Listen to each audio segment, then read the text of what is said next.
et à toutes. Alors, bienvenue à toutes et à tous dans cette toute nouvelle vidéo. Aujourd'hui, on continue une découverte des jeux vidéo. Continuons la découverte de la saga Assassin's Creed, qui a fait partie de mon enfance véritablement. J'espère que vous allez tous et toutes très bien et j'espère que vous allez aimer cette vidéo aujourd'hui. Après avoir parlé du premier jeu avec Altaïr, puis après avoir introduit Ezio dans le jeu Assassin's Creed 2, nous voilà de retour dans un nouvel opus. On continue la trilogie avec Ezio et on est au deuxième volume de cette trilogie. Dans le jeu précédent, à la fin du jeu, nous avons vaincu Rodrigo Borgia, qui était devenu pape au Vatican, et nous avions rencontré Minerve, qui nous avertissait d'un grand danger. Dans la vie réelle, Desmond et les assassins avaient été découverts par Warren Vidic et les Templiers d'Abstergo, et ont donc été forcés de retrouver un nouveau repère. Et c'est ainsi que commence le deuxième épisode de la trilogie d'Ezio. Ubisoft sort en 2010 le jeu Assassin's Creed Brotherhood. Bon visionnage.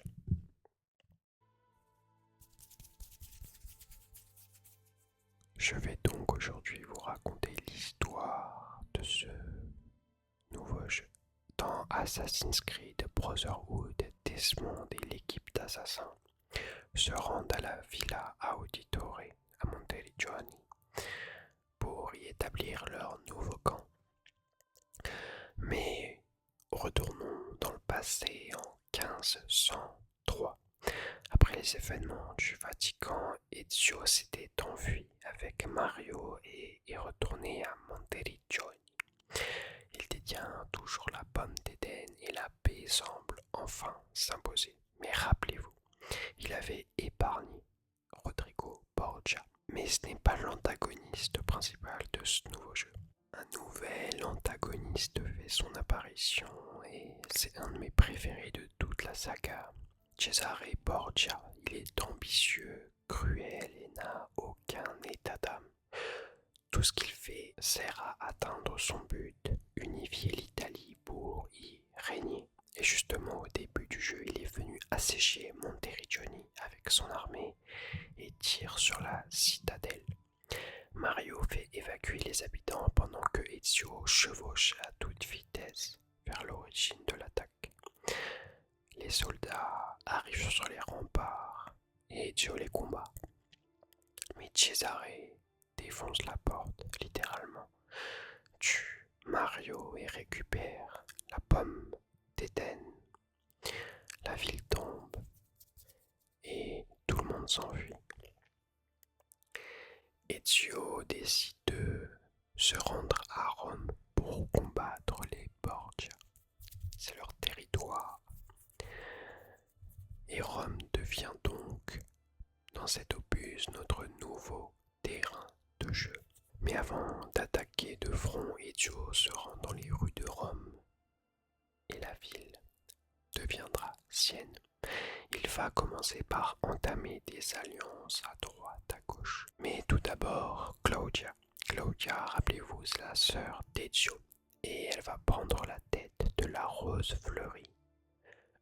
Une maison, je sais plus comment on appelle ça, mais c'est les maisons où il y avait les prostituées de l'époque. Une maison close, voilà. Qui offrira les courtisanes à Ezio en tant que réseau d'espionnage. Il aidera ensuite Bartolomeo pour récupérer le soutien des mercenaires. Il ira à la rencontre de la Volpe pour retrouver l'aide des voleurs.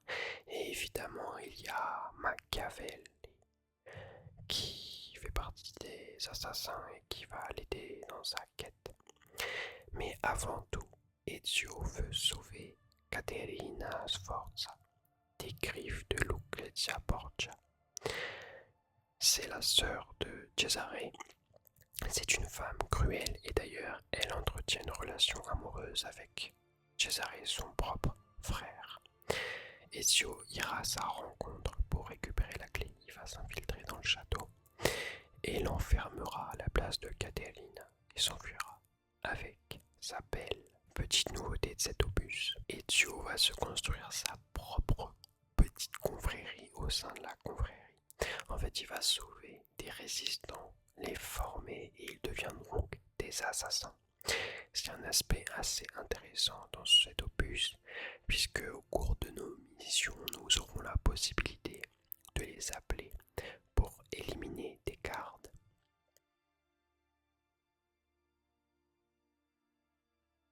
Léonard de Vinci a été réquisitionné par les Borgia afin qu'il crée des armes. Nous brûlerons donc les plans, volerons le chariot qu'il a construit. C'est une arme vraiment puissante pour l'époque avec son big canon. Et tout ça dans le but d'affaiblir évidemment les Borgia. Ezio élimine ensuite les alliés les plus forts de Cesare. Juan Borgia, appelé le banquier, c'est lui qui apporte un soutien financier aux armées de Cesare. Il organise une fête dans les hauteurs de Rome et nous l'assassinerons au milieu de sa fête. Puis vient le tour du baron de Valois, un général français allié de Cesare, pour vaincre les résistants et l'aider à unifier l'Italie. Donc nous supprimons un petit peu les pions de Cesare. Mais depuis quelque temps, on soupçonne un traître au sein de la confrérie. Et la Volpe va à multiples reprises soupçonner Machiavel parce qu'il cache des choses. Il va donc s'apprêter à le tuer, mais Ezio l'arrête en lui disant qu'il a retrouvé le traître. C'était en fait un de ces hommes qui était présent. C'était un de ses mercenaires à Monteriggioni. On arrive à un moment fort avant d'entamer le plan final. La confrérie se rassemble déjà pour officialiser le fait que Claudia rejoigne la confrérie. Elle devient une assassin. Et aussi le fait que Ezio se hisse à la tête de la confrérie. Il devient le mentor, le grand maître des assassins. Mais l'opération finale commence. Il se rend au château des Borgia, assiste au déchirement de la famille parce que Rodrigo voulait empoisonner Cesare, son propre fils, je le rappelle. Lucrezia, je sais plus comment on dit, Lucrezia, le prévient et donc Cesare entre dans une folie furieuse et tue son papa.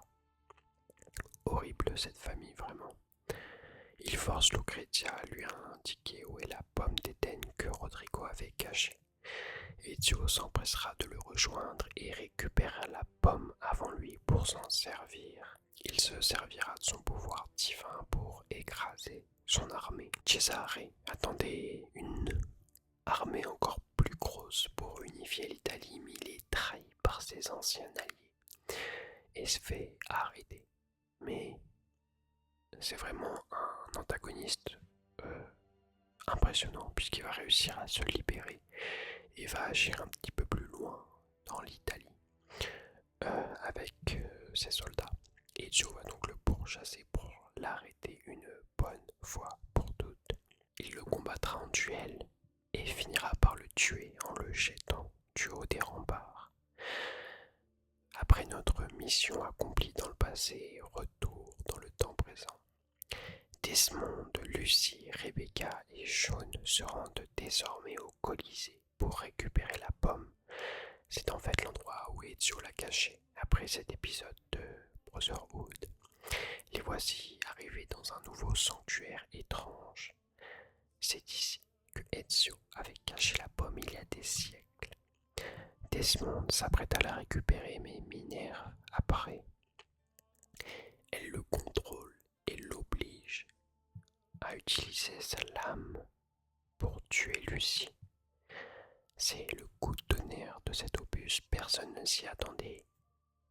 Et on espère qu'elle n'est pas morte tout simplement, mais on ne saura pas puisque c'est la fin d'Assassin's Creed Brotherhood. C'est un épisode assez court, je dois l'avouer. Euh, le jeu est plus court que celui d'avant et voilà, mais j'ai quand même beaucoup apprécié ce jeu. Il n'est pas au même niveau dans mon top, il y a bien d'autres Assassin's Creed qui sont au-dessus. Mais c'était sympa de découvrir, notamment Rome. C'était trop bien de jouer dedans. On trouve des nouveaux antagonistes et des nouveaux mécanismes. Mais dans la prochaine vidéo qui concernera cette saga, on découvrira l'opus qui me plaît le plus dans la trilogie des Ezio. C'est pas le jeu préféré de tout le monde, en général c'est le 2, mais moi je sais pas pourquoi. J'ai un lien particulier avec celui qui va arriver très bientôt. Enfin bref, vidéo assez courte, c'est la fin de cette vidéo, j'espère qu'elle vous a plu. On se retrouve très bientôt dans une prochaine vidéo. Si elle vous a plu, n'hésitez pas à l'aimer, à mettre un petit commentaire si vous avez des vidéos en particulier, des jeux à tester, des concepts, des films, des livres, des choses comme ça, je suis preneur. J'espère que j'ai réussi à vous détendre. On se dit à très bientôt. C'était Monsieur H.